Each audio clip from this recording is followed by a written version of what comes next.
নমস্কাৰ, মই আইনো আৰু মোৰ অন্য এটা ভিডিঅ'লৈ আপোনালোকক স্বাগতম জনাইছোঁ। এফালে মই ওলাই আহিছোঁ মাৰ্ঘেৰিটালৈ, মানে শহুৰ দেউতাৰ গা ভাল নাই, মেডিকেলত আছে। এফালে পালোহি মেডিকেল, দেউতা এনেকৈ শুই আছে।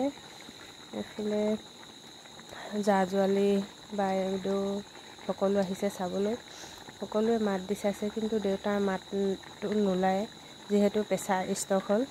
সেইটো কাৰণে মাত নোলায় আকৌ, মাতিলেও মাত দিব নোৱাৰে। এফালে মেডিকেলৰ ওচৰতে বান্দৰ এখিনি আছিলে, বান্দৰ আহে এনেকৈ। ইয়াত আহিলে বিস্কুট দি দিয়ে, বাইদেৱে আমাৰ বিস্কুট দি দিছিলে, খাইছে। চাই আছোঁ। সঁচাকৈ মোৰে ভাগ্য বেয়া নে কপালে বেয়া নেজানো। মোৰ মাক হেৰুৱা আজি হয়তো 2 মাহ নে 3 মাহ হৈছে। এতিয়া আকৌ শহুৰ দেউতাৰ গা ভাল নাই। সেইটোতে নিজৰে কপাল বেয়া নে ভগৱানে দুখহে লিখি দিছে নে নেজানো আৰু। আমাৰ দুখীয়া মানুহৰ দুখ নুগুচাই হয়।